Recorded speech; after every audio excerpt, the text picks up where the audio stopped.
म्हणजे थोड्या वेळासाठी असं वाटलं की आम्ही इंडियामध्येच आहे. तर गाईज इतकं भयानक ऊन आहे इथे. म्हणजे असं वाटतंय आमचे थोड्या वेळात पापड कुरडे होतील. पंगत आता बसणार आहे. 2000 सबस्क्रायबर्स आहे. म्हणजे लॉंग व्हिडिओला फक्त 100-200 व्ह्यूज असतात. म्हणजे लॉंग व्हिडिओज बघत जा. नमस्कार मंडळी, तर स्वागत आहे आजच्या नवीन व्लॉग मध्ये. आणि सगळ्यात आधी तुम्हाला सगळ्यांना स्वातंत्र्य दिनाच्या खूप खूप शुभेच्छा. आणि आज सकाळी सकाळी आम्ही लवकर उठून तयार होऊन निघालोय झेंडा वंदनासाठी. आणि अबुधाबीमध्ये आपल्या भारताचं स्वातंत्र्य दिन कसं साजरं होतंय हे आज आम्ही तुम्हाला दाखवणार आहे. सो आमच्यासाठी पण हा फर्स्ट एक्सपिरियन्स आहे, माझ्यासाठी तरी. हे जाऊन आले एक वर्ष तुम्ही गेले होते आणि मागच्या वर्षी पण मला जायचं होतं पण काही जमलं नाही. मग म्हटलं चला आपण ह्यावेळेला जाऊ. त्याच्यासाठी आम्ही 5:30 वाजता उठलोय आज सकाळी आणि लवकर असं आवरले मी पटकन आणि निघतोय. तर अबुधाबीमध्ये आम्ही 15 ऑगस्ट कसं सेलिब्रेट करणार आहे हे तुम्हाला आम्ही दाखवणार आहे व्हिडिओमध्ये. सो व्हिडिओ शेवटपर्यंत बघा. अँड हे सगळं सेलिब्रेशन झेंडावंदन जे आहे ते इंडियन एम्बेसीला होणार आहे. तिथे बऱ्यापैकी इंडियन कम्युनिटीचे जे लोक आहेत ते आज येतील. सगळ्यांनी टायमिंग दिलाय तिथे येण्यासाठी. सो आम्हाला 6:30 ते 7चा टायमिंग होतं. आता ऑलमोस्ट आम्हाला किती झाले जायला, 7 वाजत झाले. आता मी पोहोचूच लवकर, जास्त दूर नाहीये, 10 मिनिटं आहे इथून घरापासून. आणि आम्ही दोघं पण खूप एक्सायटेड आहे आजच्या दिवसासाठी. इथे सगळे इंडियन कम्युनिटीचे लोक जे आहेत ते तिथे येतात, बऱ्यापैकी लोक. सो आज असं तयार होऊन जाताना असं वाटतंय की लहानपणी जसं शाळेत जायचो. अरे बॅच माझा राहिला. मी तुला तेच विचार म्हणून मी असं बघितलं. मग तुम्ही मला का नाही सांगितलं? तिथं ठेवलेला की टिप हाच घाल, जाऊ दे, काय फोटोसाठीच काढा. आम्ही 2 घेऊन आलो होतो, म्हणजे एक ह्यांच्यासाठी आणि एक माझ्यासाठी. आणि आवरण्याच्या गडबडीमध्ये माझं राहिलं. सो तुमचंच काढून गेलं. तिथं पण असतात विकायला, पण असतात का? तर लहानपणी कसं आपण शाळेत जाताना लवकर उठून सकाळी आवरून जायचो, मस्त इस्त्रीचे कपडे आणि काय काय खाऊ पण मिळायचं. इथे मिळणार आहे का नाही काय माहिती. सो सकाळी सकाळी बघा किती छान वातावरण आहे. आज मी पहिल्यांदा एवढी लवकर सकाळ बघितली अबुधाबीमध्ये. म्हणजे 8 वाजता, 7:45 वाजता तर मी उठते रोज, बट आज एवढं लवकर आम्ही घराच्या बाहेर आहे. आणि आजचं पॉसिबल ह्याच्यामुळे झालं कारण ह्यांना आज होती सुट्टी आणि त्याच्यामुळे मग आम्हाला दोघांना पण जमलं यायला. आणि मी अशी साडी वेअर केली आहे, थोडीशी साऊथ इंडियन टाईप आहे, पण मला व्हाईट कलर पाहिजे होता. म्हटलं थोडा ऑफ व्हाईट मध्ये. आणि हे रात्री आम्ही मॉलला जाऊन घेऊन आलोय साडी, है ना. तर गाईज आम्ही पोहोचलोय. आणि हो, यांनी मला सांगितलंय की तिथे इंडियन एम्बेसीच्या इथे आसपास फोटोग्राफी व्हिडिओग्राफी काहीच अलाउड नाहीये. सो मी इथून बाहेरून काय तुम्हाला आता दाखवणार नाही, डायरेक्ट आत गेल्यानंतर आपण बघू.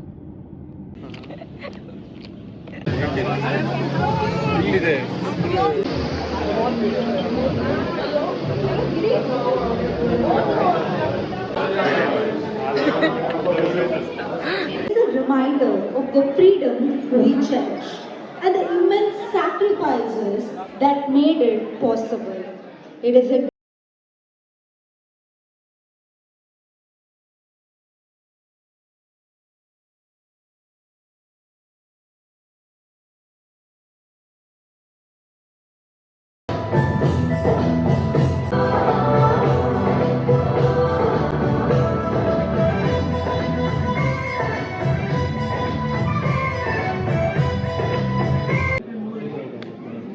असं लाईट येतं ना.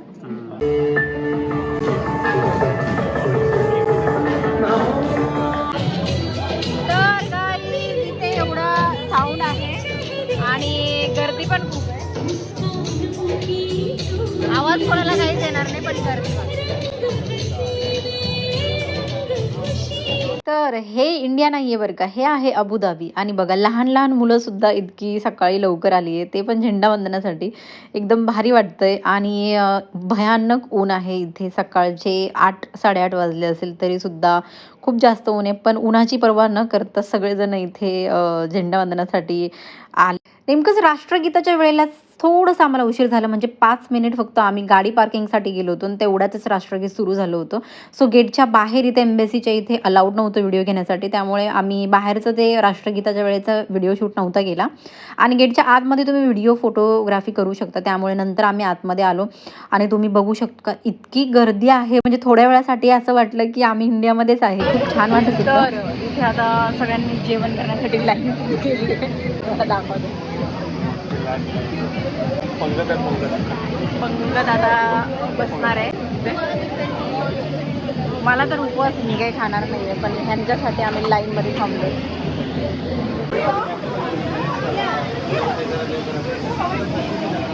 हे बघा लाईन मध्ये आले होते पण इथे सगळं संपलंय.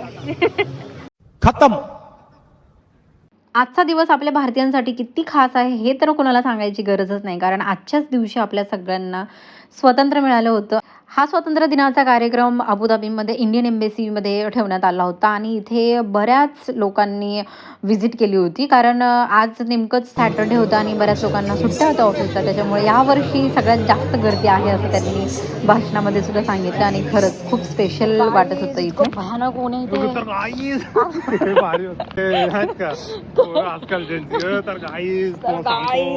इतकं ऊन आहे ते, म्हणजे असं वाटतंय आमचे थोड्या वेळात पापड कुरडे होतील.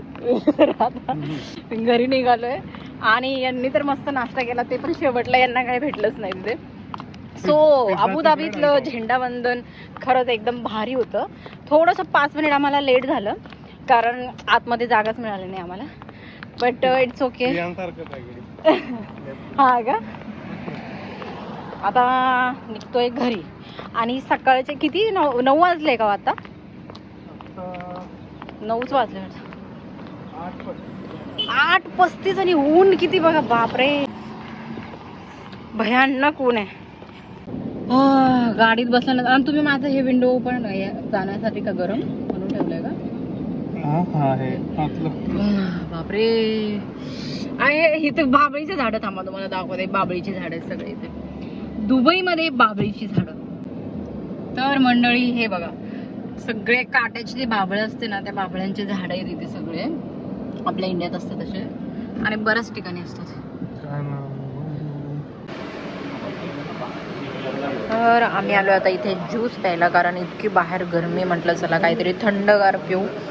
तिथे तर मला उपवास होता म्हणून मी काहीच खाल्लं नाही आणि ह्यांना पण फक्त एवढंसंच भाजी आणि काय ब्रेड मिळाला होता. बस ज्यूस पिऊ. आत्ता थोडंसं आम्हाला बरं वाटलं, ज्यूस पिल्यानंतर पोटात भर पडली. इतकी भूक लागली होती काय माहिती, आज सकाळी सकाळी आम्ही लवकर उठलो म्हणून आम्हाला भूक लागली वाटतं. चला आता अजून एक काम आमचं बाकी आहे, आणि ही साडी घालूनच मी इथे अबुधाबीमध्ये फिरतीये. आणि सकाळी सकाळी सगळे शॉप्स बंद आहे. आम्ही ज्यूस पिण्यासाठी सुद्धा आम्हाला किती दुकानं शोधावं लागली, कारण 11 नंतर आय थिंक ओपन होतात सगळे शॉप. परत ऊन आलं. चला चला चला, आपली गाडी कुठे? तर आज मी लावणार आहे कारमध्ये हे फ्रेग्रन्सचं आहे, आणि त्या दिवशी आम्ही हे घेतलं होतं. हे घेऊन देत नव्हते पण मी म्हटलं घेऊया चांगले, कारण मी भरपूर कारमध्ये बघितलं होतं. याला काय म्हणतात काय माहिती, कॅम्फोर ऑर्गॅनिक मस्क कॅम्प्युअर. हां चला आता हे लावू आपण. हे वाला काढून टाकावं जुनं. मग आता मी हे लावणार आहे कारमध्ये. अहो हे काढा ना, जुनं संपलंय ते. हे माणूस ऐकतच नाही. हे काढा, हे संपत आलंय. संपलंय, हे लावायचं आता नवीन. आणि या किती मस्त बघा. असं वाटतं दवाखान्यात आलं. कापूर असतो त्याच्यामध्ये. तेच ना, दवाखान्यात कशाला? हे नॅचरल हे माहिती का, हे सुगंध. त्यांना काय कळतं, असले घेतात काही पण. हा असं. अहो खूप गाड्यांमध्ये बघितलंय असं चांगलं. काय खूप गाड्या, कुठल्या गाड्यांमध्ये बघितलं? हा अहो चांगलं असतं ते. घरी पोचल्यानंतर आमच्या बेडची अवस्था अशी काही आहे बघा. आणि तिकडनं जाऊन आलोय आणि घरात जाताना जे सगळं मी मेकअप केलं होतं ना, त्याचा सगळा पसारा इथे तसाच पडलेला आहे. हे बघा, स्वातंत्र्य दिन साजरा करून आलोय आणि घरात एवढा पसारा पडलाय. म्हणजे हे सगळं मी जाताना यूज केलं होतं, मेकअप ज्वेलरी सगळं ओपन, तसं कारण उशीर होत होता म्हणून आम्ही तसंच ठेवलंय. आणि आता मला हे आवरून ठेवायचं आहे. तर आज इंडिपेंडन्स डे सोबत श्रावणाचा पहिला शनिवार आहे आणि आम्ही आता तिकडनं जाऊन आलो. म्हटलं चला आता खिचडी बनवून घेऊ. आणि साबुदाणे मी रात्रीच भिजत घातले होते. म्हटलं चला आज खिचडी बनवू. आणि तुमच्यापैकी कोणाकोणाचा श्रावणमध्ये शनिवार आणि सोमवारचा उपवास असतो ना, त्यांनी कमेंट करून नक्की सांगा. आणि हो, अजून पण तुम्ही आमच्या चॅनलला फॉलो केलं नसेल तर सगळ्यात आधी फॉलो करायला विसरू नका. फॉलो करून घ्या. बरेच लोक आहे की जे आम्हाला म्हणजे शॉर्ट्स व्हिडिओ आमची पूर्ण बघतात आणि फॉलो पण केलेले. माझे 2000 सबस्क्रायबर्स आहे. आणि सॉरी, सबस्क्राईब करून घ्या म्हणायचं होतं, फॉलो आलं. आणि त्याच्यापैकी माझे लॉंग व्हिडिओला फक्त 100-200 व्ह्यूज असतात.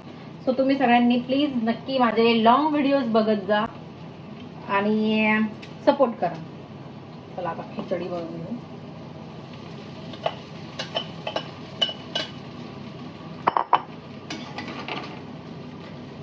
आणि तुम्हाला वाटत असेल की अजून मी कोणत्या प्रकारचे व्हिडिओ बनवायला पाहिजे किंवा कोणत्या टॉपिकवर व्हिडिओ बनवायला पाहिजे, आणि काही जर तुम्हाला वाटत असेल की व्हिडिओमध्ये इम्प्रूव्हमेंट असायला पाहिजे तर ते सुद्धा मला कमेंटमध्ये नक्की सांगा.